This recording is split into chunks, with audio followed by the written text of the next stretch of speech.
Good evening. Welcome to the 24th annual Peter Wilson Dinner. We would like to welcome all our FBA families.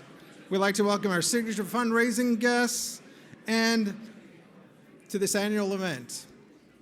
My name is Mark Peepel, and I am actually president of FBA. I'm new incoming president for the next 2 years, and your very gracious host for this evening.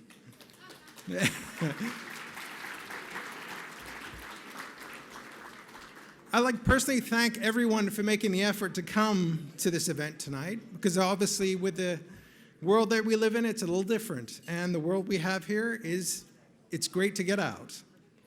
I'm sure that everyone is almost a shock for some of us to actually sit down with other people other than our families or our respective bubbles. So the novelty is certainly there. And obviously we have catered, we have an online option tonight so that we actually have people living with us virtually, and they're actually watching us tonight on our event, so we've got them online as well. And we want to make sure that we could provide that option. But again, obviously, I guess from the hardness of getting everyone to sit down, we've seen that everyone's enjoying actually seeing actual people and having chats and conversations, and it's helped. So it's a great Friday night in Halifax. We're going to hear shortly from our past president, Amine Musavi, who I'd like to publicly thank for her exemplary leadership for the past 2 years during these unprecedented times. And thank you, Amine. So thank you very much.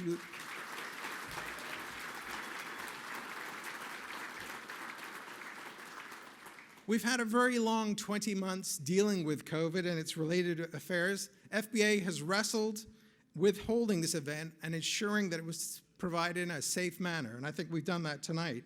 This event's a true celebration of families and entrepreneurs in business, doing business, and enjoying it and making a statement for that. So like magic, here we are. It's just like magic, these events happen. Well, not quite. It's a lot of hard work. And every effort has brought us to bring us to this point, and I want to thank sort of people who've helped us tonight to get us to this point. Obviously, with creating an FBA event like this Peter Wilson Signature Dinner, it's a lot of hard work. But tonight we're going to welcome Dennis Campbell, CEO of Ambassatours, Grey Line, and the Murphy Cable Wharf to give us a great presentation tonight. We're all looking forward to that. We also like to welcome Dennis, his wife Kelly, and his son Jack and daughter Bailey, who are with us virtually, apparently. So they're online. So a shout out. Aside, obviously, your father will be able to say hi to you later virtually when he gets up on the podium. So, guys, welcome to that. Our next Peter Wilson dinner coming up shortly next May of next year. I'm going to jump on next year's. Is actually going to be our 25th. This actually is our 24th, and obviously we're almost celebrating a quarter century of doing this. So this is quite an event.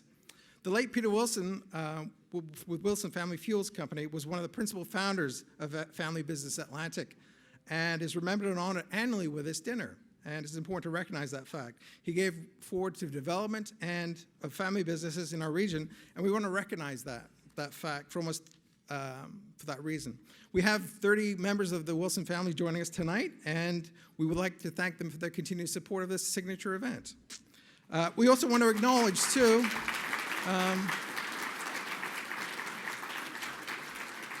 we also want to acknowledge the passing of Peter's brother Dave in June of 2020 last year, and we appreciate the contribution he made as well, too. The very first family business was launched in 1997 at Pier 21 when Peter Wilson and others who are with us tonight, including Bob London and Johnny Abbas from Iconocolor, to name a few, launched the Nova Scotia chapter of what was then called CAFE, or the Canadian Association of Family Enterprise. These founding members recognized the importance and complexity of family enterprises and the value and mentorship and education provide to not only the founders, but also to the succeeding generations that come through. Though we've rebranded at Family Business Atlantic, we've continued to support our family business entrepreneur community with opportunities to connect and share with other like-minded entrepreneurs and family businesses. The Peter Wilson Dinner recognizes and offers this platform to recognize the successful accomplishments of many organizations. So it's indeed a privilege to have Dennis and his group and his family with us tonight. And he is wearing his signature kilt. So we're very happy that he did know that he brought his kilt along with him tonight. Obviously, that's an important part of his brand, and we appreciate that. So that's great. I'd also like to recognize, obviously, the dedicated Peter Wilson Dinner Committee, who actually created the hard work and actually got our people in the seats here tonight. Obviously, that's a lot of hard work. And obviously, they were led by Margie Humphreys, who's joining us virtually. Hi, Margie. And they're also making a key part of the event's success, including Amine Musavi, April McLeod, David Wilson, Stephen Bates, and Richard Surratt. We appreciate all you've done to create this fine job and navigating us through this event through a pandemic while we had multiple postponements. Also, there's a number of volunteers we'd like to thank, too, who keep us running tonight. We've got Haley, Liam, and Doug Conrad, Bailey King-Seconds, Alex Matrick, and Chelsea Dunn. Thank you. A big thank goes out to our very... Yeah, thank you.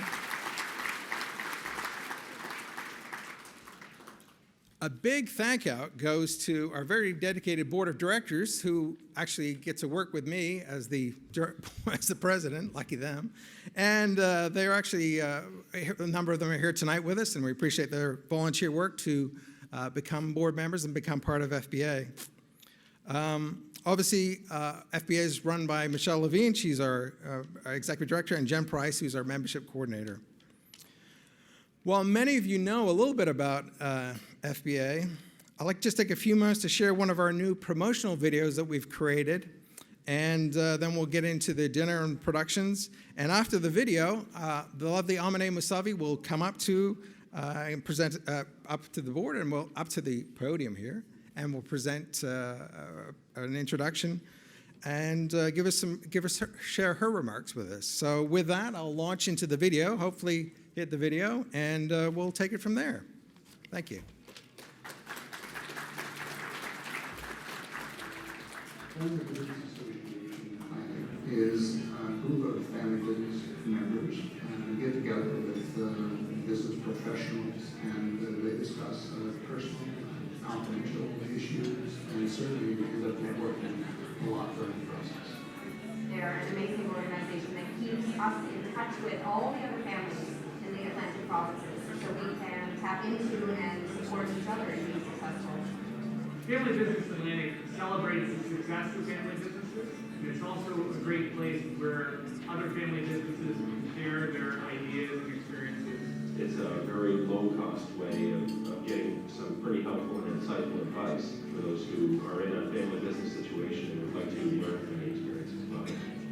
Being associated with the Family Business Atlantic has really provided me with a lot of wisdom, opportunities to connect with other like-minded individuals. And they've also provided a lot of resources and educational sessions to really help me along the way.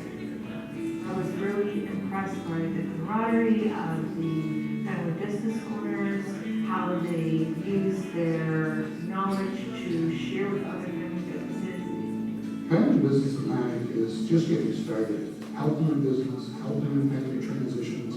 It's a long-term win for our region.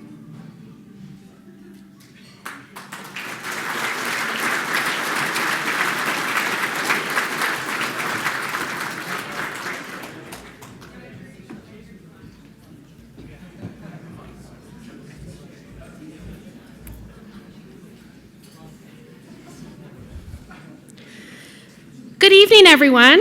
I'm Amine Musavi, the past president of Family Business Atlantic and a member of the Peter Wilson Dinner Committee. I hope that this video conveyed the value that Family Business Atlantic offers to those entrepreneurs who work in an environment where family and business intersect. This environment has certainly unique challenges that we're all aware of, but it also certainly has unlimited rewards.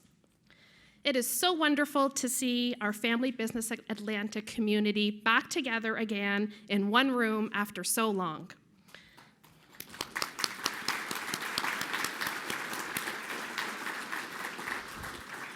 As Mark mentioned, this event is our signature event that we look forward to every year as an association, and we are delighted to welcome you back and also honored to have Mr. Dennis Campbell and our family business dinner stage tonight. It's been a pleasure working with our board of directors and our Peter Wilson Dinner Committee to bring to you what I know will be another memorable event hearing Dennis's story this evening. There are many companies and individuals who support our annual fundraising event. And I would just like to take a moment to first recognize our presenting sponsor, the TD Bank Group. And first, let's clap for the TD Bank Group. And then I'd like to also welcome and recognize Ali Massoudi, who is the Vice President of Atlantic Canada's TD Commercial Banking, and Richard Surrett, Senior Relationship Manager. They're here with us in person tonight, which we're very thankful for. And also we have a team of others with TD who are watching this event from our live stream. So thank you, TD.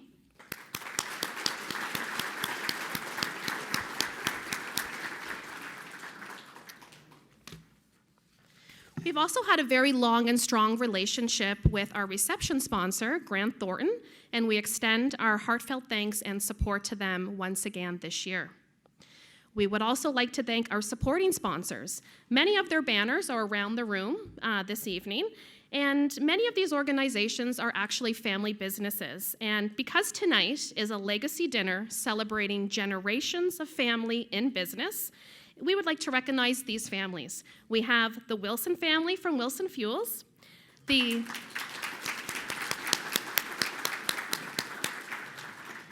Abadali and Musavi families from Cresco, Boyne Clark. There's a lot of them. Boyne Clark, the Bragg family from Eastlink, the Shaw Group, the Shannon family of Seaboard Transport, and our AV specialist, Encore Global. We also have a roster of participating sponsors, All Nova Scotia, the Armorian Group, the Armorian family, I should say, of Armco Capital, the Day family of Atlantic Day Reproductions, the Conrad family of Conrad Brothers, the McDonald family from Fisher Transport, the Keating family from the Keating Group of Companies, the Farnell family from Farnell Packaging, the O'Regan family from the O'Regan's Automotive Group, the Bragg family of Oxford Frozen Foods, and our friends at M&P. We thank you all so much for helping us bring so many prominent business families together again this year. Thank you.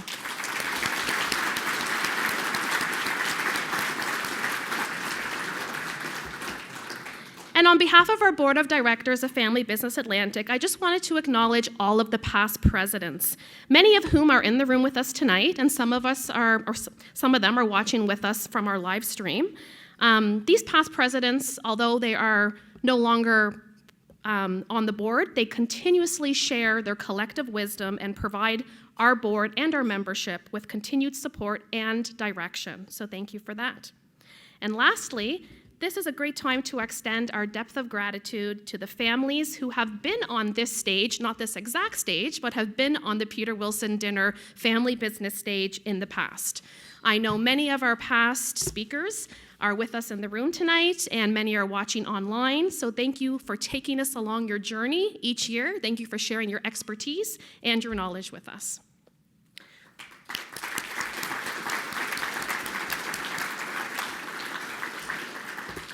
So it goes without saying that many businesses and organizations have struggled over the past few years, and like many, our association as well has had to find innovative ways to raise funds to offset fundraising deficits. So we launched a Support and Shop Local initiative last year with our inaugural online holiday auction. And this was a really fun and safe way to do holiday shopping, not to mention it was a great support to the association. So that same auction is going live tonight, and it is Black Friday, so why not add this live auction to your Black Friday weekend shopping list? And I encourage you all to go on the website. There are QR cards on your tables. You can scan the QR code and you'll pull up the live auction on your phone, or visit familybusinessatlantic.ca and you'll be able to log in really easily there. Bidding is open until Monday. And there's many wonderful items up for bid that would make great holiday gifts. So we do thank our generous donors for participating in this, and thank you for supporting this fundraiser as well. So now please enjoy the friendship and camaraderie with those at your table and enjoy your dinner. And we will reconvene in 1 hour to introduce our distinguished speaker, Mr. Dennis Campbell. Thanks.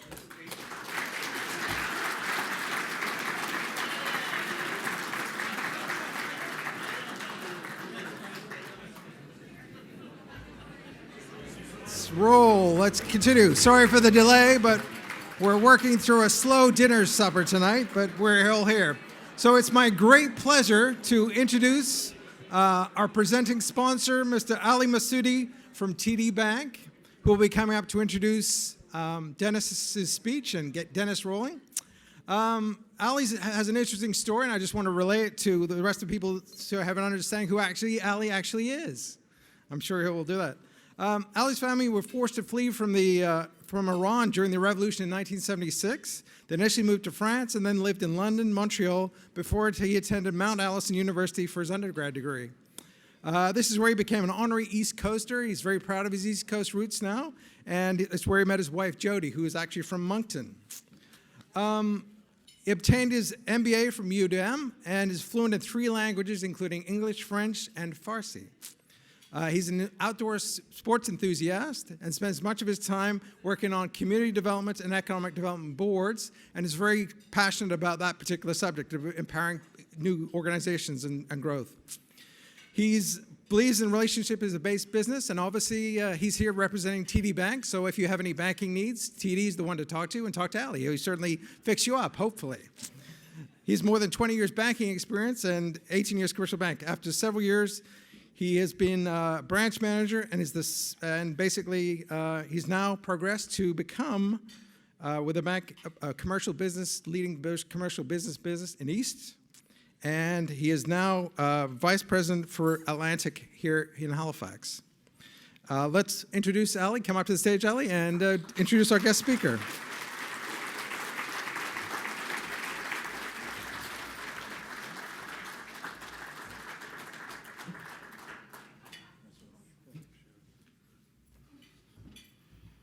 Is that timer here for me, Dennis, or? Get comfortable, folks. Thank you for the kind introduction, Mark. I'm delighted to be here this evening on behalf of TD. My goodness, my eyesight has changed in the last 2 years. Wow. This is like my first public event in a while, so I just realized I probably should get an update. I'm delighted to be here this evening on behalf of TD in support of the annual Peter Wilson Dinner, Family Business Association's keynote event, especially after the unfortunate hiatus last year. I'd like to start by thanking everyone here this evening. We often hear that entrepreneurs are the backbone of our economy, and never has this been more true than over the last 2 years. Our business leaders lobbied for change and drove innovation. Our essential services and frontline workers provided the continuity that we all needed, and our own employees and family members adapted to a new way of conducting our business and making daily sacrifices for the greater good. The pandemic has been an exceptionally difficult time for us all. However, the resiliency shown by everyone in this room is a true testament of the character of Atlantic Canadians. For over 30 years, the Family Business Association has been helping multi-generational family businesses succeed by bringing them together to support one another and share best practices to meet the unique changes and dynamics of owning and operating a family business in an ever-complex world. Similarly, TD's purpose is to enrich the lives of our customers, communities, and colleagues. Our social corporate responsibility agenda is driven by a central belief that together we can build an inclusive and sustainable future where everyone has the opportunity to succeed in a changing world. Tonight, I have the privilege of introducing Family Business Atlantic's keynote speaker, Mr. Dennis Campbell, the CEO of Ambassatours, Greyline, and Murphy's on the Water. Let me begin with some fun facts.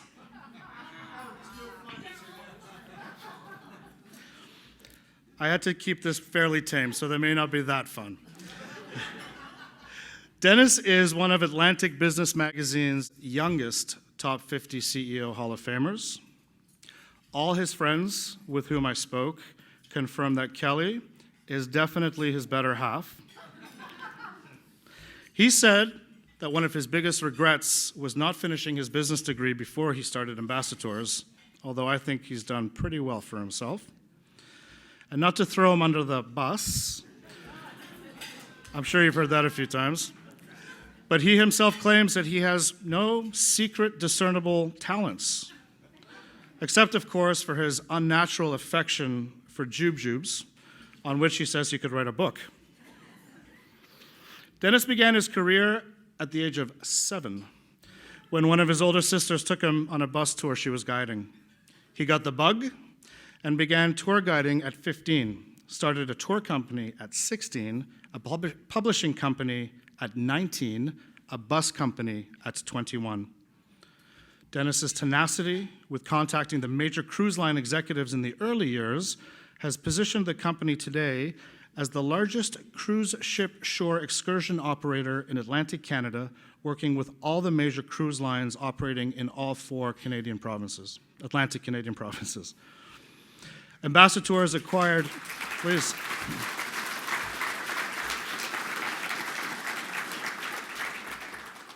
Ambassatours acquired Murphy's on the Water 7 years ago, and the group of companies, historically employing 400 plus staff, has a fleet of 9 sightseeing vessels, and this is a tongue twister, harbor hopper amphibious vehicles, several waterfront tour ticket outlets, and gift shops. Dennis and team are really excited to be completely redesigning and recreating Halifax waterfront's largest restaurant, bar, and patio at the Cable Wharf. Ambassatours owns the Grey Line license for Atlantic Canada, as well as a fleet of open top hop-on, hop-off double-decker buses in Niagara Falls, Ontario. Ambassatours is one of the leading land and water sightseeing companies in Canada. Dennis credits his success to having an amazing team of talented, hardworking people around him and an incredibly supportive family at home. Ladies and gentlemen, your main event! Please join me in welcoming Mr. Dennis Campbell.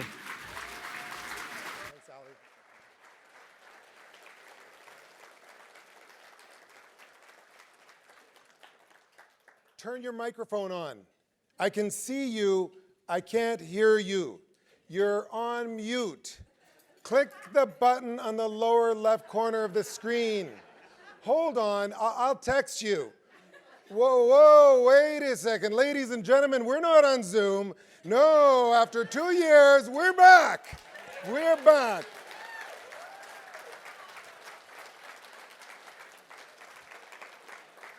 We're back, we're live, and it feels good.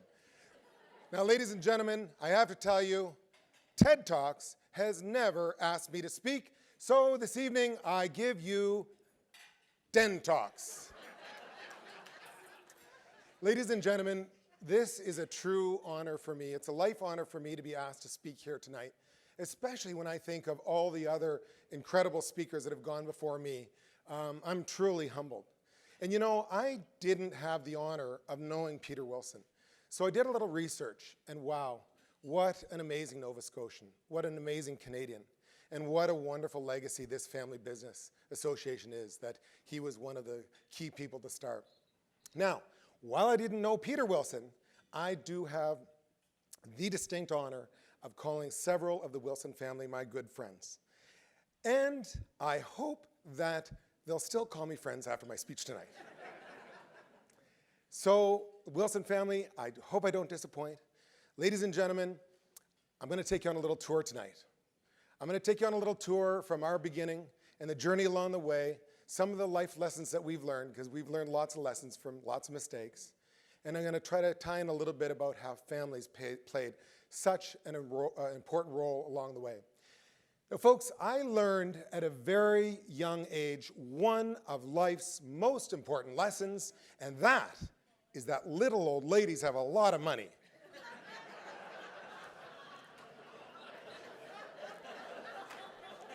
And they wanted to give it to me.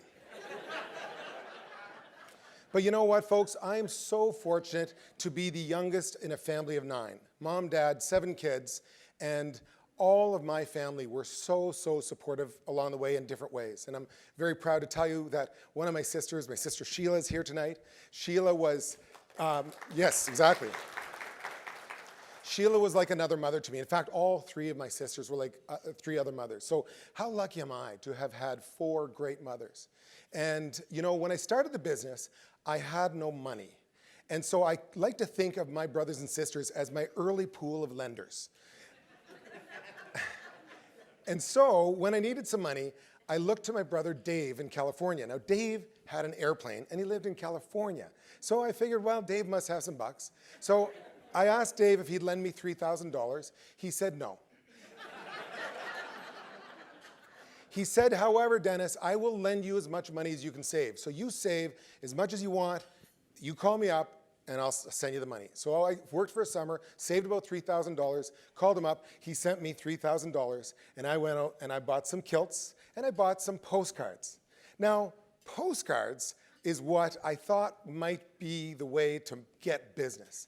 And I was trying to figure out, how do I get that great cruise ship business? Now, I was a teenager, but my other sister, Jennifer, she had just taken a direct marketing course. And she said, Dennis, you need to take those postcards and you need to write messages to those cruise lines. And you need to send a different postcard every month. Same postcard, but different message. Same old boring postcard with the picture of us on it. But she said, keep sending them postcards month after month. Write it in red ink. Make the message short and snappy. Don't stop until you have their attention. Now, ladies and gentlemen, after 18 months of writing and sending postcards, I had absolutely no business. So I decided to scrape up enough money to get myself down to Miami to the world's largest cruise ship show. And I got down to Miami and I went to the Atlantic Canada section, and someone got me right away and they said, Dennis, Paul Stouffer from Holland America Cruise Lines was just here looking for you. And he said he had a message for you. And I said, he did? And she said, yeah. I said, what was it? He said, tell Dennis to stop sending me postcards. So I said, was he mad? And she said, I'm not sure. He kind of chuckled when he said it. And I thought about that for a second. I thought, well, you know what? I got nothing to lose, because I got nothing other than my kilt. So me and my kilt, I put a postcard in my breast pocket, and I went in search of Paul Stouffer.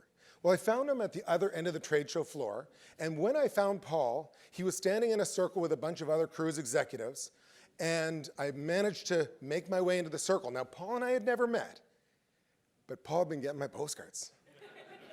And so Paul looked at me, and he goes, Dennis Campbell? He said, Dennis, if you'll stop sending me postcards, I'll give you a crack at our business.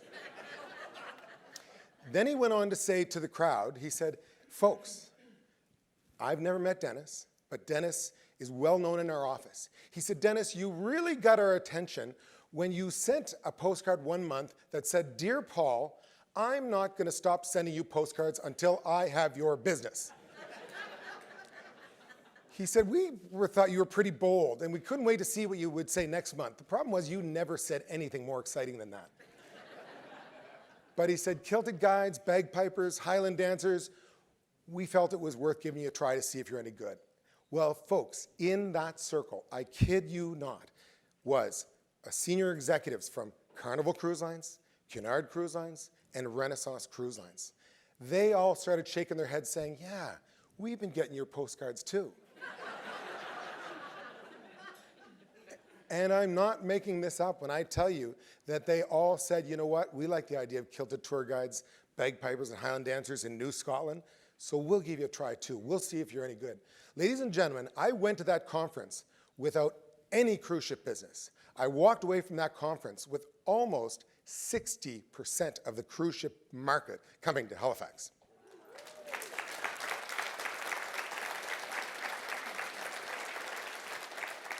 Well, thank you, but I have to tell you a little fib here. The truth is that I had no kilted staff. The truth is that if you're going from left to right, that's me, that's my good buddy Hugh Fraser, my cousin Peggy from Pictou, my brother Jamie, my high school girlfriend, the town crier, my business partner at the time, and that guy playing the bagpipes, he doesn't know how to play the bagpipes.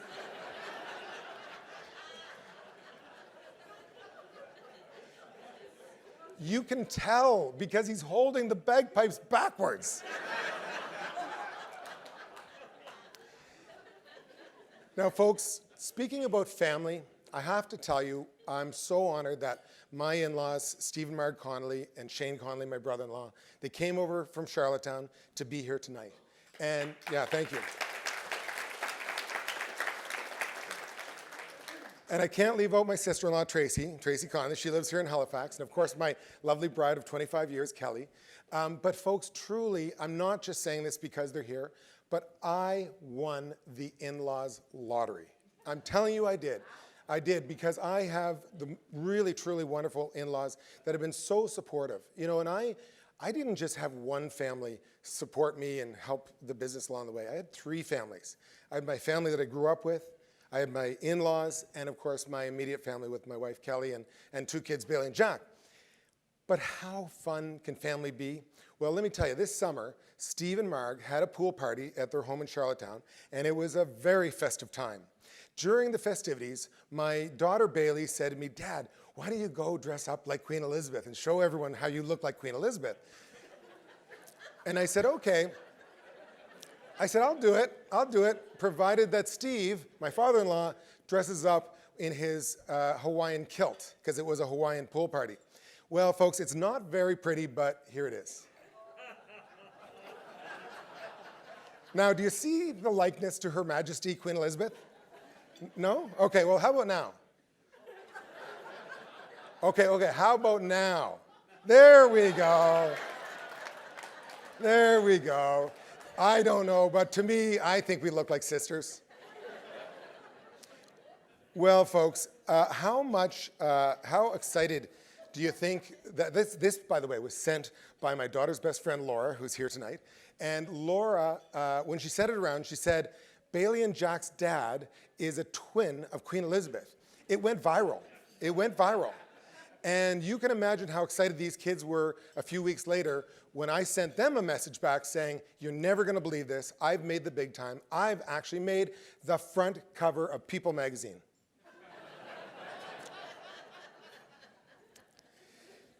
Now, folks, this was my first business card. I was so proud of this. And it's pretty snazzy, huh? Yeah, pretty snazzy.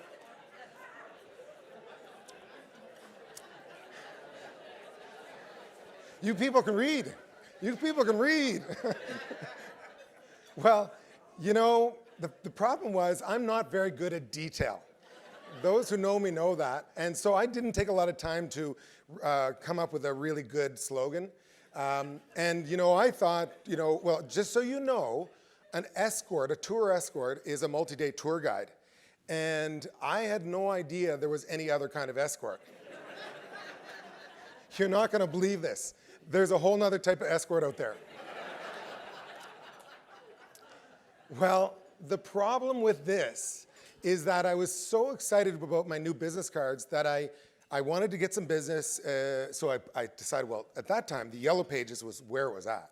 And so I called up the Yellow Page salespeople, and I said, I'd like to put this exact business card in under the section for tour guides. They said, "I'm sorry, Dennis, there is no section for tour guides."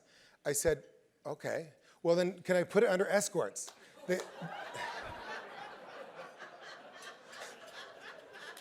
They said, "Oh, we've got a very big section under escorts." Now, ladies and gentlemen, just think about this for a second. That is exactly what was in the escorts section of the Yellow Pages. I was never so excited to get the Yellow Pages and see my ad. I opened it up, and I looked at it, and the whole section, and I was like, something's not quite right here. But literally, I unknowingly galvanized myself as a pimp. Now, the real big problem with this, folks, is that address, as my sister Sheila can attest to, that is my parents' home address where we lived. And that is my parents' home phone number.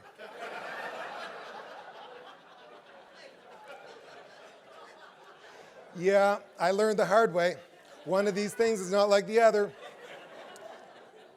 Well, I have to tell you, we started getting the most interesting phone calls all hours of the night and day. And I actually got a phone call from this very friendly lady that she asked if we were hiring, and I said we were. And I said, well, you're going to have to interview with us. And she said, fine. And we had an interview. And she was like the friendliest lady I ever met. And I hired her. She worked for us for about 3 months before someone pointed out to me that she was not only a tour guide, but she was also an escort. I said, well, that's good because we do multi-day tours. Turns out she was the other kind of escort. Well, at 16 years old, imagine learning this. This is hard to comprehend. I went to my brother Jamie, who's 4 years older than me. I needed help. And I went to Jamie and I said, Jamie, I got a real problem. And you got to help me out here.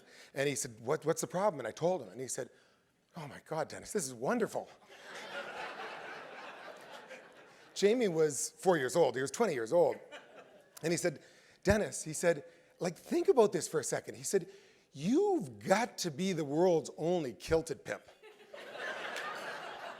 He said, you got to be the world's youngest pimp. And he said, and I promise you, you're definitely the world's dumbest pimp.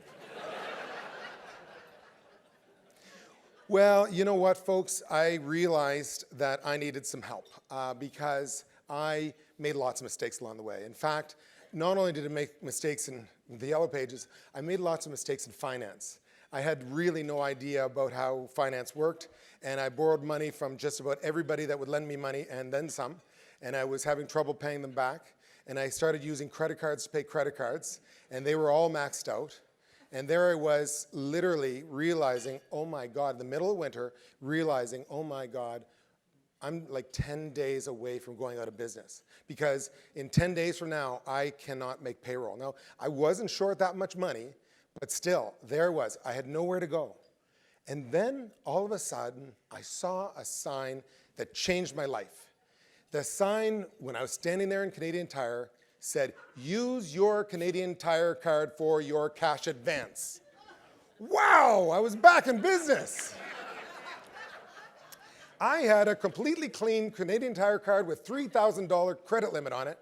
I went up to the counter and I said, I'll take $1,275. She said, I'm sorry, sir, it's a maximum daily limit of $350. I said, daily limit? She said, daily limit. I said, okay, I'll take $350 and I'll see you tomorrow. And the next day, and the next day. But you know what, folks? Truly, I had a lot of shortcomings, and I realized I needed help. And so, as I got myself out of the financial difficulties, took a long time, but I got there. But I eventually approached my first real business partner. That's Paul Emmons, who's here tonight. And Paul and I, we joined forces in 1991, and we had a great time in business. We thought, if we did some pub tours and we had some money left in the bank at the end of the year, we were doing great. But we did well. We had some growth, but the growth was such that we needed some more help. And so we brought on another business partner, Gary Powell, and another business partner, Brian Gillis, as we kept growing, and then Sean Buckland. And folks, I'm here to tell you that great partners, they truly are invaluable. Again, I had so many shortcomings, I needed a lot of partners to hide my weaknesses. But we had a great run, as I say, from 91, but then from around the turn of the century to about 2014, we had just so many good years. We had a couple of years that weren't so good around 2007, 2008, but we had a really good run.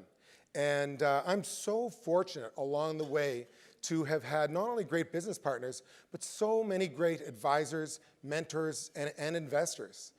Doug Gorvet was my first investor. He's still a good friend today. He wanted to be here tonight, but he's in Mexico. But people like Al McPhee, Fred Smithers, Toby Norwood, Rob Steele, John Carter, Neville Guilfoy. By the way, folks, Neville Guilfoy, this is Neville's tie. I'm very proud of it.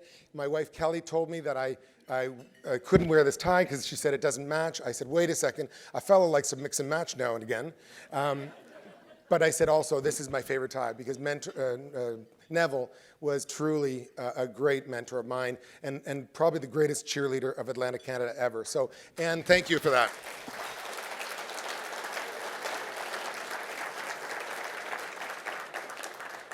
But folks, we leveraged the growth or the investment of the Halifax Port Authority. You know, Karen Oldfield and team, they invested so well right down behind us here, and we followed that investment. And Halifax Development, the Waterfront Development Corporation and Develop Nova Scotia as well, they've invested, and we followed those. And, you know, we in 2014, we built this facility. And 2014 was a big year for us because we actually, the same year that we built this facility, we bought Murphy's on the Water, and we really bet the farm. That was a big deal for us because we were doubling down. Sean Buckland and I have been buying out our partners over many years. They're still investors, patient investors, great friends. Thank you guys, love you guys. But you know, as many of you would know, we sold the bus company a couple years ago. And people tell us we timed it right. We were very fortunate when we sold the company. I have to tell you, the company that we sold to, Coach Atlantic, we were a generalists in the bus business, and we were pretty good, but they're specialists, and they're really, really good. And I'm so delighted to call them our largest supplier today, and we've got a great relationship. And so looking forward to getting beyond COVID and getting back to cruise ships here and everything else. Now, as I said, we bought Murphy's on the Water in 2014. And that was a big deal, and that was a very exciting time. But let me show you the very moment which was so momentous for us. This photo was taken within about 2 minutes from the lawyers calling, saying, the deal's done, it's closed, you now own Murphy's on the Water. And it was so exciting. Well, thank you. It was so exciting because this very moment, because well, having our kids, Bailey and Jack there, on the Murphy's first vessel, the Mar, which is an incredible vessel has a spectacular history, which I'll touch on in a minute. But just having the kids there was so cool, so great, because our kids didn't have a lot of interest in the bus business. They just didn't find it very exciting. However, you talk about harbor hoppers and tall ships and bars and patios and all kinds of fun stuff, and they were pretty interested in that. And so the kids worked their summer jobs at Murphy's every summer. I explained to them early on that if they wanted to work in the business, be it just for the summer job or possibly someday for their career, I said, look, you need to prove yourself beyond what a normal employee would prove themselves as. I said, I had it tough when I started because I had nothing. And I scraped and I scratched to make it happen. But I said, I think in many ways, you guys actually have it tougher than me. Because I said, nobody was ever judging me and assuming that I had a silver spoon in my mouth. And I said, whether you like it or not, people are assuming that you have the silver spoon. And there's only one way you can overcome that. And the way you overcome it, you gotta work harder. You gotta do what it takes to prove yourself and show that you don't have the silver spoon. So we gave them some of the worst jobs. We had them cleaning commercial ovens covered in grease from head to toe. We had them covered in lobster guts, chopping lobster all day long, and fish guts, gutting fish all day long. But I'm very, very proud of them. They rose to the occasion. They're watching from Toronto and Montreal tonight, so kids, you're off to a good start.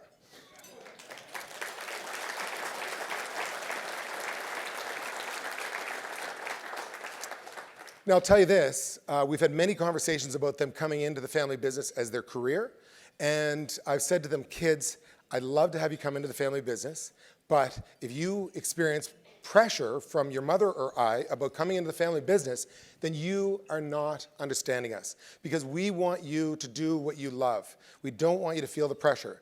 But is the option there? Yes. Are you interested? They've told us yes. Are they going to do it? We don't know. But what we said to them was, if you want to do it, you absolutely have to go out and work outside the company, and you have to work for other companies for several years. We haven't qualified how long. We said we'd prefer that you work for a few different companies so you see what work life is like outside of the family business. And they get it. They're there. And they both said that they might like to come into the family business. They haven't decided for sure, but it's an ongoing story yet to be written, and we'll see how that goes. I'll tell you a little secret, though. I'd be pretty excited if they came into the family business. Folks, I want to just digress for a moment and tell you about the two other owners of this boat, the Mar. Of course, I'm honored to pay honor to the late Gerard Murphy. And Gerard Murphy, there we go. Gerard Murphy and family, they started Murphy's on the Water over 35 years ago. They started with one boat, the Mar. A lot of people wouldn't realize they actually put the family on the boat. They homeschooled the kids as they sailed down to the BVIs, spent their winters in the BVIs teaching the kids homeschool, and then came back up to Halifax and sold tours in the Halifax waterfront. And wow, what a cool thing. But you know, the Murphys deserve such credit because if you think back what Halifax Harbor was like before the Murphys, it wasn't that great a place. And they really helped to shape Halifax Harbor, and they were the seeds to make the Halifax Harbor as great as it is today. And I'm delighted to tell you that Gerard and I, when we bought the company 7 years ago, he and I really actually bonded, and he and I would get together for lunch quite often, and he'd often, every time he'd say to me, "Dennis, old boy, you go get him." And he'd tell me he was my biggest cheerleader. And he definitely was one of the biggest cheerleaders for sure. There's a cheerleader I have to mention. I talked about all the mentors. My biggest cheerleader, other than my wife, is my brother Greg. My brother Greg, for 35 years, has been calling me every few days, checking in on me, asking how business is going, and helping strategize. And he's been not only like a great older brother, but like a father. And so I can't not mention him because he is something else. Folks, here was the other owner of the Mar. This gentleman sold the Mar to the Murphys. Now this is Charles Tobias. Now, ladies and gentlemen, believe it or not, Charles Tobias was Canadian born. He was a U.S. Navy Marine. He was a Navy SEAL, Special Ops. He was a Marine aeronautical engineer. He was a mechanical engineer. He was shot down twice by enemy gunfire. He invented an anti-Russian missile system for the CIA. He was father of Pusser's rum, the authentic 300-year-old Navy rum recipe of the British Navy. Now, folks, that's Charles Tobias. That photo was taken exactly 50 years ago. Now, exactly 50 years ago, while he was doing all that, I was 2 years old. I don't know, but there's a pretty good chance that I was pooping in my pants. Folks, I want to address the elephant in the room. And it's true, it's true.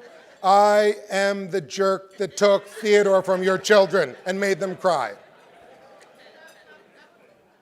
Now, folks, that's your children crying. Folks, I jest about Theodore, but I have to tell you, this was a gut-wrenching decision. Life for the past few years has been gut-wrenching decisions. But you know, we took such great pride in Theodore being a community give-back. And Theodore, no matter what we did to try to make money with Theodore, we lost about $40,000 to $50,000 a year. And we looked at it as a great community give-back and something we could afford pre-COVID. But COVID changed all that. And so, you know, you do what you have to do. And you know, we've had several meetings with the province of Nova Scotia, asking them if they might like to take over Theodore, kind of like the Owens family gave the Blue Nose for $1 and the province took it on. The province said to us, well, you know, we have an old wooden boat that we just spent $28 million on.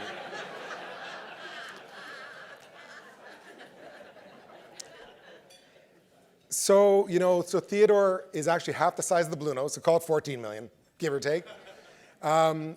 It was what had to be. But when we listed Theodore for sale, and you probably saw it on the CTV National News and on CBC and Global, it was made all the news stations across the country, we had all kinds of crazy calls. We had all kinds of interesting offers. Someone offered to trade a graveyard for Theodore.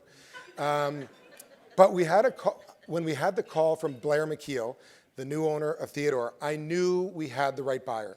First of all, I had known Blair for over 20 years. Blair is a great guy.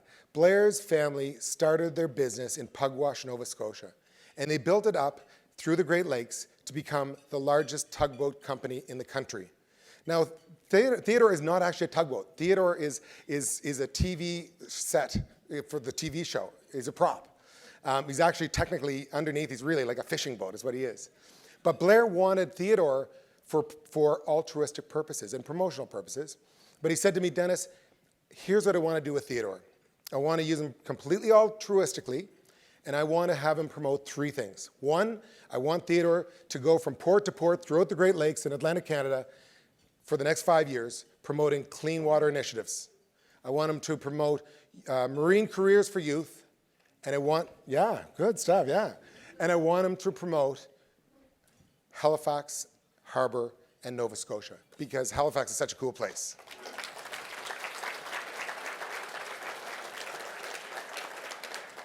So folks, I could not have dreamt up a better buyer of Theodore.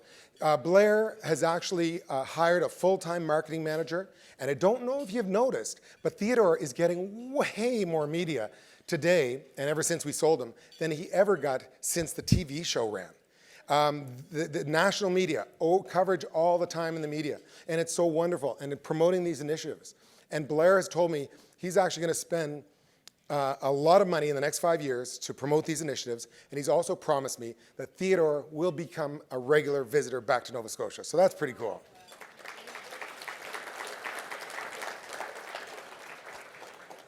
Folks, the last 5 years living through construction has not been a lot of fun. You know what? But what doesn't kill you makes you stronger. And I have to tell you, trying to live through the 5 years of construction, you know there's something good coming at the end, and wow, is it ever good. But it was tough. There's no doubt about it. There was many, many sleepless nights, and I found myself to the point whereby something was wrong. Something was really wrong. There was a mental pain that I had from the stress and the pressure and the sleepless nights that I had never had before. And I always thought of myself as a very happy guy, but all of a sudden I wasn't so happy. And I said to my wife, I got to go see my doctor because I got to do something because something's really not right. I went and I saw my GP. My GP asked me a few questions. She then gave me a little card booklet and she with a pen, and she said, just tick the boxes, answer the questions. Within about a minute, she tallied it up and she said, Dennis, you have mild depression. And she said, it doesn't go from 0 to 60 all at once, but if it goes untreated, it can happen very quickly. And she said, I highly recommend that you let me put you on a medication. It's a new medication. I've had great results. And I took the medication, and within about a week, I was feeling like myself again. Now, folks, I don't tell you this because I like talking about it, because I really don't. I tell you because it's such a lonely feeling when you're there. You think you're all alone. But I was inspired by close family and friends that they went and sought help when they needed it quickly. And because I saw that, I did the same. And I say it to you because even if there's 1 or 2 people in this room, and maybe if it's down the road a few years, you might remember the story and you'll get help as soon as you can.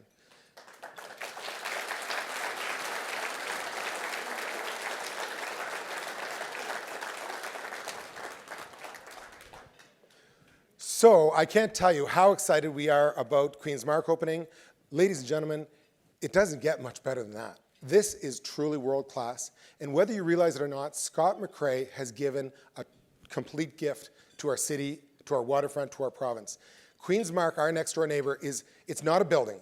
It's not a development. It's an entirely new neighborhood, and it's spectacular. And it's getting media for this city and province like we've never seen before. It's happening as you don't even realize it. Forbes magazine, 68 million readers did a feature article on the Muir Hotel in Queen's Mark. And the Muir opens in 2 weeks. And if you haven't been down there lately, you got to go down and explore it. It's wonderful. They just opened their first big restaurant, The Drift. Spectacular. The spa opened today. Best spa I've ever seen anywhere in the world. But folks, this is our opportunity to leverage off of Scott McCrae's $200 million investment. So he spends $200 million. But before that, this was a parking lot, an ugly, busy parking lot. There was no such thing as Cable Wharf Plaza, but there is Cable Wharf Plaza today. That parking lot is now underground. But we have the opportunity to springboard off of Scott's investment, and it's our responsibility to do our best to knock it out of the park. Folks, arguably, we have the best restaurant location in Canada for a waterfront restaurant. and it is so not the number one restaurant. And it never will be the number one restaurant. We don't want it to be the number one restaurant. But could it be the number one restaurant experience, waterfront restaurant experience in the country? Absolutely. It sure can. We've been working for the last year with the designers. This is just a little sneak peek of what we've been working on. These designers are amazing. And we're going to gut Cable Wharf, and we're going to create something there that ties in the history of the Titanic, and the Mar, and the Murphy family, and Charles Tobias, and the cable communications from Cable Wharf to Europe, and so on. And what an awesome opportunity we have as we are on center ice on the Halifax waterfront. Now, folks, before I wrap up, I want to tell you, a lot of people wouldn't realize in this room, I bet there's many people that wouldn't realize, Halifax has been voted number 4 in the world of the top 10 destinations on the rise. Think about that for a second. Who would have ever imagined? Ladies and gentlemen, that designation was given to us before all of these investments. Just have a look at this. These investments are happening since that designation was given. And folks, as you look at these are just a few of the investments. There's so many other investments. And if there's any developers in the room that I didn't talk about your development, I apologize. But we're just looking at that screen. But really, I want to mention George's Island. George's Island has been a shining star through COVID. George's Island, Canada's newest national historic site. It is Canada's Alcatraz, and like Alcatraz, it's sold out days in advance. And going through COVID, that was wonderful because we got the exclusive contract to take people to George's. And what a really cool, wonderful experience it is for locals, but visitors are, when they come back, this is going to really help tourism a lot. And I got to give credit where credit's due. Andy Fillmore was here. He had to leave because he had another speaking engagement. But if it wasn't for Andy's sheer determination and tenacity, I don't believe we'd have this newest Canada's National Historic Site. So thanks, Andy. Really appreciate that. Ladies and gentlemen, I've gone out on a limb here a little bit tonight. I can see the headline tomorrow. Dennis Campbell, kilted pimp who stole Theodore from the children and pooped his pants. Ladies and gentlemen, it's been my true honor to be here with you tonight. Wilson family, I hope we're still friends. I love you guys. Thank you, everyone, for listening. Thank you very, very much. So you guys are going to look this side of the room, right? Yeah.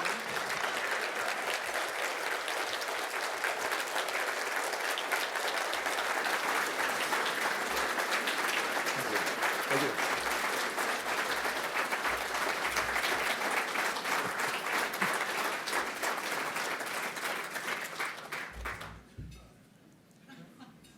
Well, I've known Dennis for a long time. My wife went through elementary with Dennis, so I've known for a long time. It's always hard to follow Dennis, always admired your business career, and so now we have a chance to ask a few questions of Dennis. So we're going to take advantage of that. So I'll just remind everyone that we do have, this is probably our first event where we've actually had people online, and probably a lot of trolls out there, and so if now those questions will be filtered before they come, and so they'll come to Andre Boudreau. So your kids will probably ask the hardest questions, perhaps, sure. I guess. But please, if you do have questions online, just put them into the chat room, and that would be great. And if anybody in the audience has questions, there are some roving microphones, so if you stand up or put your hand up, someone will come and find you with the microphone. And if that doesn't happen, I guess you could always just yell loudly. So with that, perhaps we can start the questions. Oh, geez. That's my first business partner. He said he was going to do that, and I said, "Don't do that." He did it. Okay, is that the talking potato, or is this a ritual, or is this? All right, I'll start a question for you, Dennis. So I know Dennis obviously started from one person, always very involved, and never lost that connection, and so always took great pride in driving the bus himself. And so now you've moved into some different facets of with marine vessels, cooking. So I'm just wondering, how do you stay connected now to your customers and with your staff? What are you doing now to keep that connection? Yeah, no, thanks, Ian. Great question. Yeah, and I used to take great pride in driving the bus from time to time on the busy days, but I actually stopped doing that because we sold the bus company. But to keep in contact with our team, we do have regular Zoom call or Teams calls where we invite them in for what we call a town hall, and we have discussions, and it's been, I think, very helpful for all of us through Zoom. Early on in the pandemic, before the federal government stepped in with all of the programs to help out, it was just, I can't even describe how horrible it felt to think, oh my God, all these people, were employed with us, and they were, how are they going to put food on the table?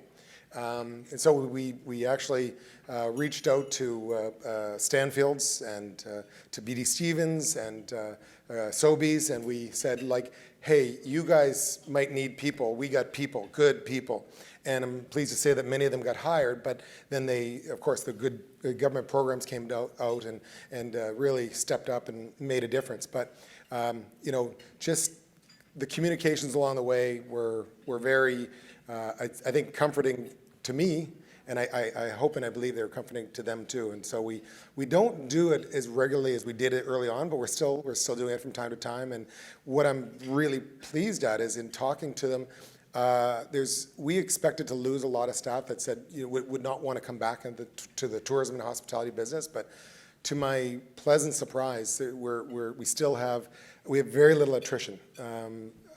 I almost don't believe it, and I guess we'll see this spring when the business comes back. But anyway, we're very blessed with really great people that work very hard and give themselves to create wonderful experiences, and I'm humbled by that. So yeah, it's a bit of a long answer to that question, but there you go.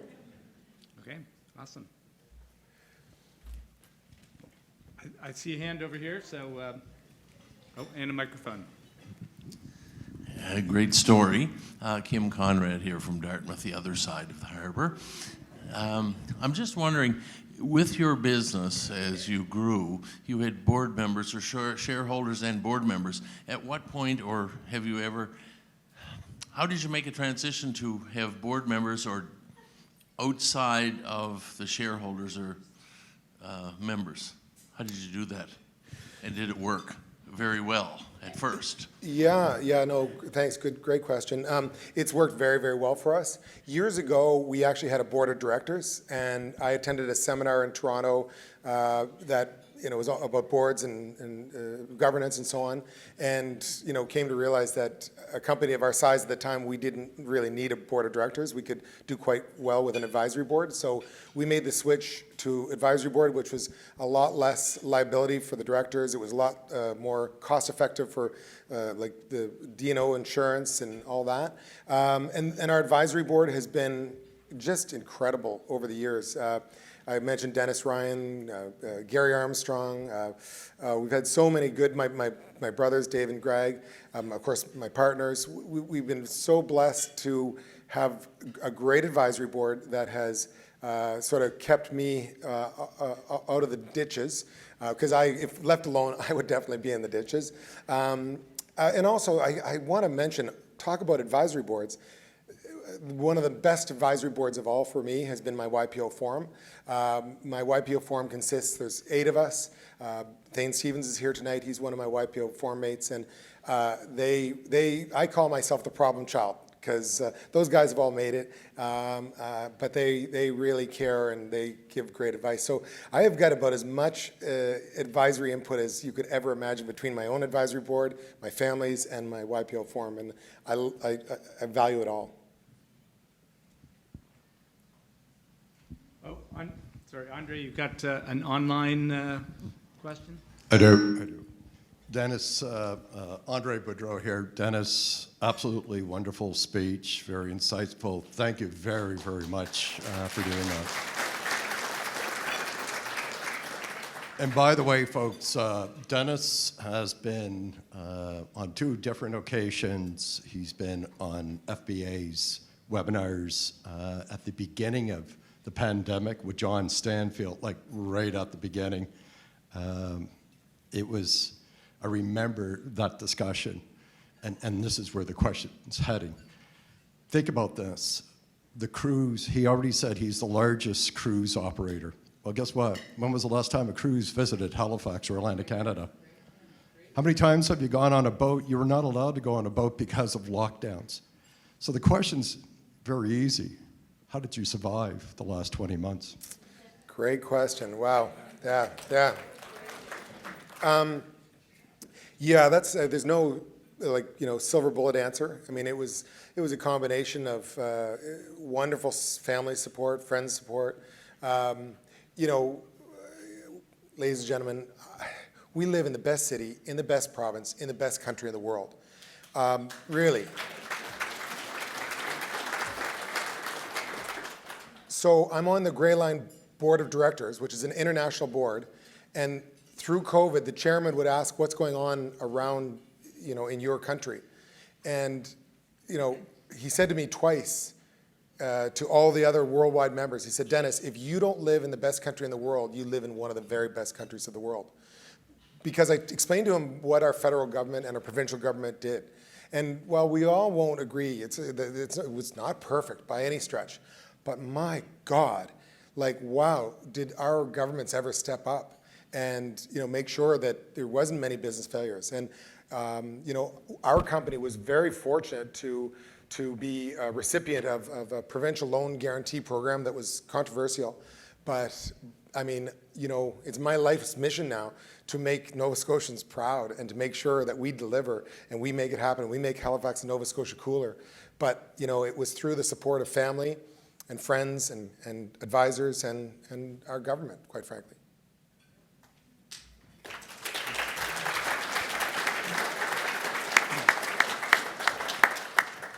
Hello, Dennis. A very entertaining presentation. Thank you so much for that. I'm asking a question as a parent of 15 and 17-year-old boys who have initiative, but maybe not great direction yet. What you might tell if this was a room full of 18-year-olds or 17-year-olds now, or perhaps you said to your children back in the day? Okay, great question. And the answer is, stay in school. Don't do drugs, yeah.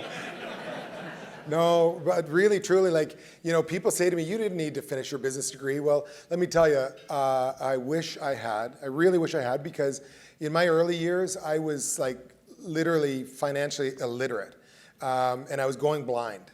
And again, I'm serious when I say I had to surround myself with good people, because I really didn't know what I was doing. And so, I talk to young people as often as I can, whenever they want to listen. I love to go and, do talks with them. And I always tell them, there are cases where you hear of these uber successful entrepreneurs that don't finish school and so on. Yeah, it happens, but generally, absolutely finish your schooling. And so that's probably the best piece of advice, other than the advice I gave Bailey and Jack, which is, you just, it doesn't take much to work a little harder than the next person and to prove yourself. And it feels good. And so that's the advice I'd give. Andre? A couple of questions. First one, if you could do something differently, if you could go back in time, what would it be? Oh, wow, that's a great question. I'd eat less.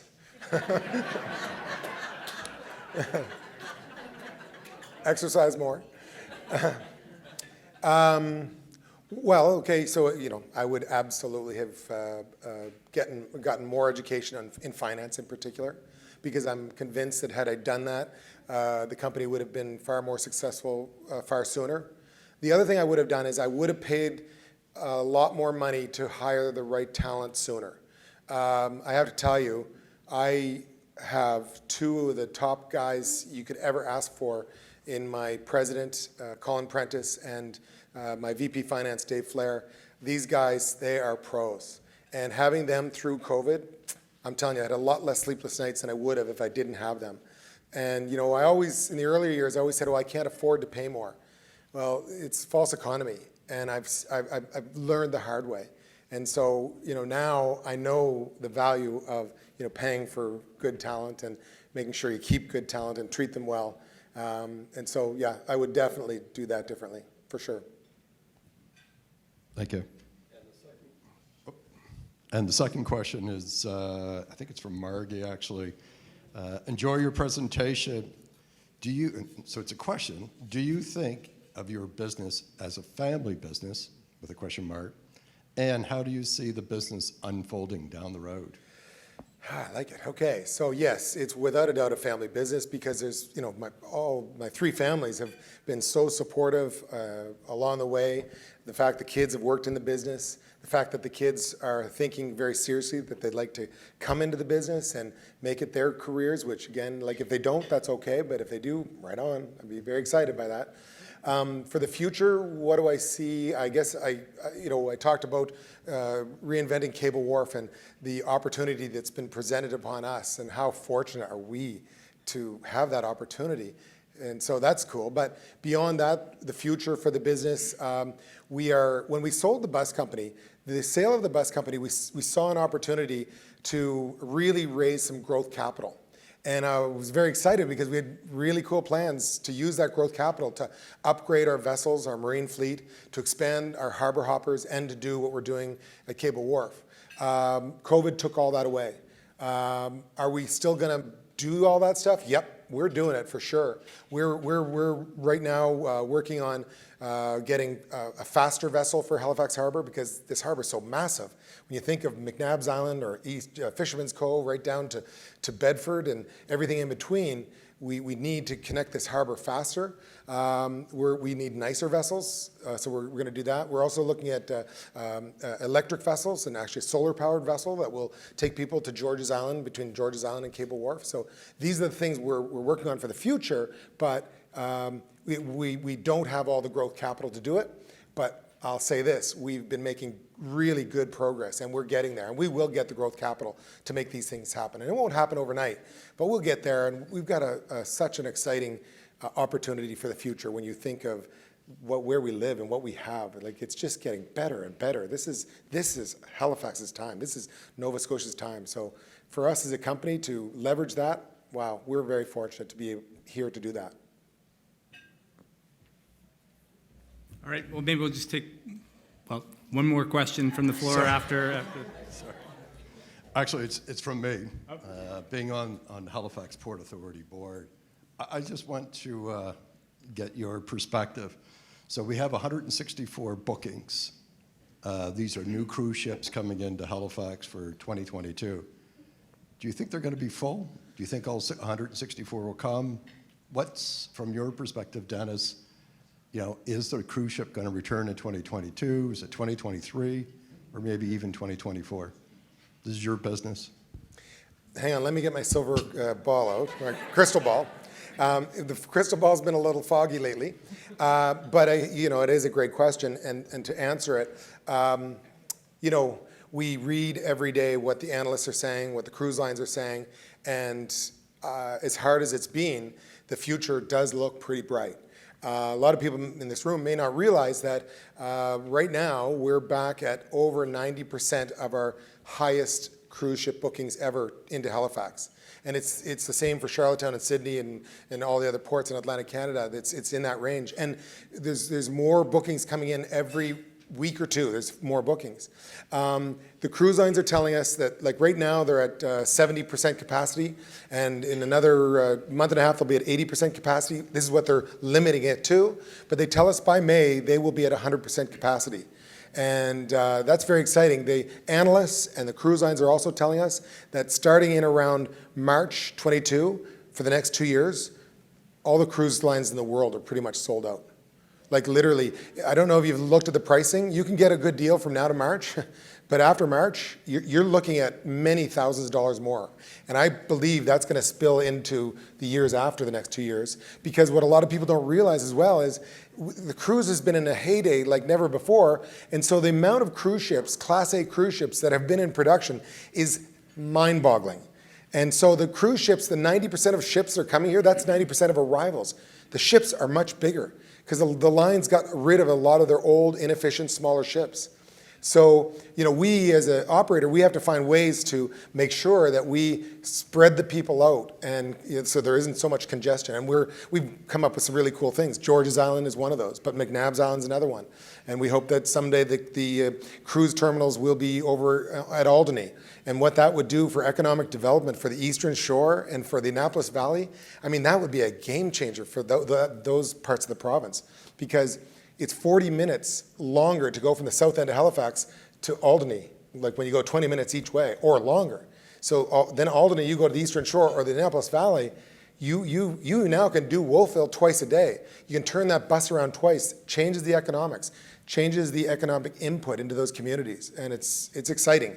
So yeah, I'm a glass half full guy, and I'm hoping that it's good, but I really do believe it's going to be good in 22. We don't think it's going to be a total recovery year for us. We think it is going to be somewhat of a recovery, but we're really looking at 23 and 24. We think it'll take to 24 to fully recover. All right. Well, I think that it's not even glass half full. I think the cup is running over a little bit, but I'm with you. So, Dave, did you have a last? I've got a question over here. Oh, Andre, sorry, you going to sit down for a minute so the rest of us can get a question? Thanks. It's the hi, damn Dennis. internet, Dennis, I'm Sheldon, Guthrie Maritime Paper. I've had the great fortune of working with our company for the last 31 years, and you and I have met several times, and I know our friend and mentor is looking down at you tonight. Very proud of you, by the way, Neville. Thank you. And it looks like you're our new ambassador for Atlantic Canada, Atlantica, that Neville taught us. Looks like you were paying attention late at night at those 101s, top 101s and face-to-face conferences, so good on you. Question, in today's market for labor and how tough it is to get people, and clearly you got lots of passion. You built a business at 16 and escorting people around, great story. And putting yourself with their totally raw, as Nev Dog would say. But in a tough labor market today, how do you take that passion that you have for your company and drive that into the employees or future employees and become that employer of choice? Oh, another great question, and quite frankly, I would say it goes back to choosing great people to help be the prophets and promote what our culture is all about. And so, for example, actually my longest standing employee in the history of the company is here tonight, Andrea Gray, and Andrea is awesome.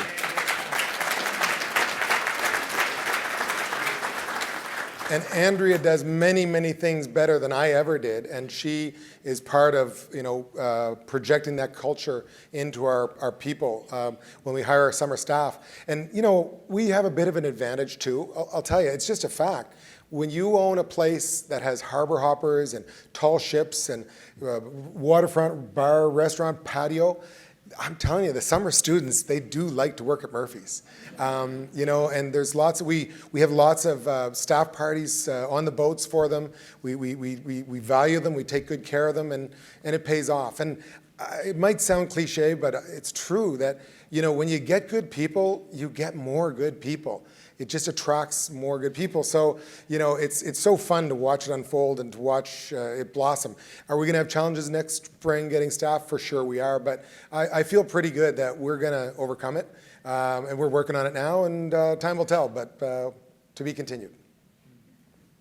Great.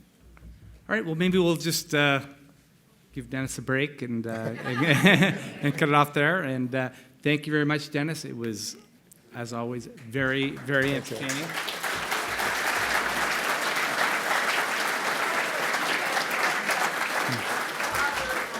Well, we have an enthusiastic question from the front. So is this? Well, oh my gosh, Dennis, do you want to take this question? Nope. I don't know if you have a choice in this one. So, well, we'll relay the question if you would like. Okay. First off, I am the proud father-in-law of Dennis Campbell. He's one of the guys that I like to spend more time with than a whole lot of other people in this room. And I am so much in honor of his work ethic, his devotion to his family and devotion to his business, that I just had to say something to that effect this evening.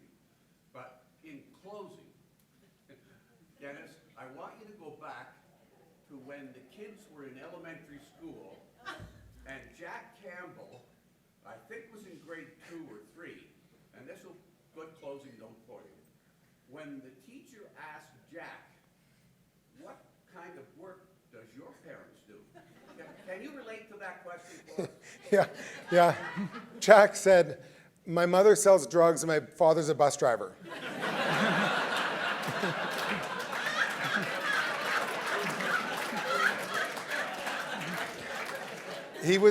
Kelly is a drug rep. She was, I am a bus driver. The teacher called us up and said, I think you need to talk to Jack. He's saying that Kelly sells drugs. Well, at least you didn't say that you were a pimp, I guess. So that's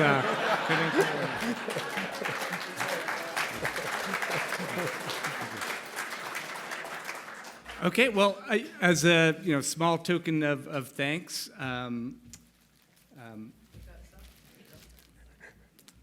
We've got a small token of appreciation for you. Thank you. That's great. Thanks very much.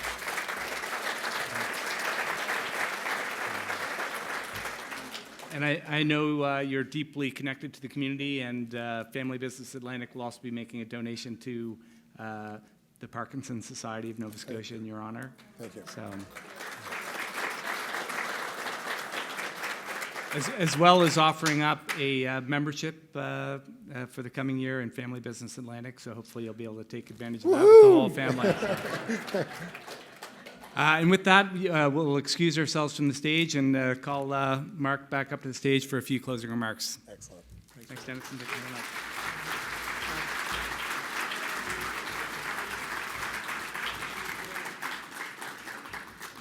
much. Thanks again, Dennis. We appreciate your remarks, and we'll trademark the Den Talk for you next time. You should take that as another on the road show next time. I want to thank Ian again for stepping up and presenting as well. And we, again, extend our deepest thanks to Dennis and bringing his whole family and crew with us tonight to share this event, and I think it's all been a great evening. And once again, I want to thank our presenting sponsor, TD Bank. Of course, talk to Ali. He's here. If you need some money, he'll fix you up. We want to make sure you get a lot of promotion of that. And also, we thank our other sponsors as well. Grant Thornton, if you need accounting needs, talk to Grant Thornton. And our supporting sponsors, including Boyne Clock, our lawyers, Cresco Homes, Eastlink, Everything Telecommunications, Seaboard Transport, if you need some fuel truck, I'm sure they can help you. And also Wilson Fuels and Wilson Group of Companies. They can secure your house. They can do all those things as well. And Advanced Systems, and our media sponsors, all Nova Scotia.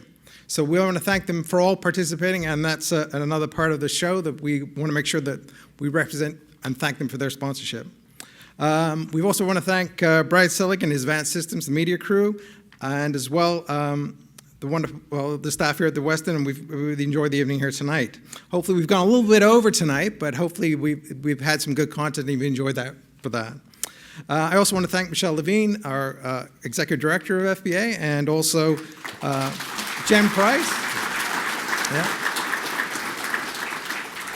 The show doesn't happen unless Michelle does it, and then that really is a part of the show tonight. She's been a big part of it, and also her committee that helped her with it. The other thing I want to mention is to mark your calendars, because we are going to have the 25th anniversary, May 27th, 2022, at the Convention Center, and we're already planning that event. And we've got a great family group lined up to join us, and it's going to be the Cresco group of families. And we're excited to have that, and they're excited to present too. And it will be our 25th Peter Wilson dinner. So that's a big event, and I think it's a great celebration of a quarter century. Again, I want to thank you all for coming tonight and bearing through a long presentation, but I think we got through it okay. And I'd also want to say that the parking, if you see the guys going out, they will valet your parking. They will actually not provide the valet, but they'll actually give you a ticket, and they'll make sure that you can get out without paying. So that's another part of it. So from us, I'd like to thank you. And also, I want to stress, if you want to become part of the FBA family, and you're not a part of the FBA family, please join us. We'd love to have you. We're always looking for new members. And also, we're looking for our members to participate and to be engaged with us as well. So the more that we can do and present these events and bring our group together, the better it'll be. So again, I want to thank you all, and I look forward to hopefully seeing you at some of our presentations and some of our events over the coming few months, and hopefully next year. Thank you very much. Good night.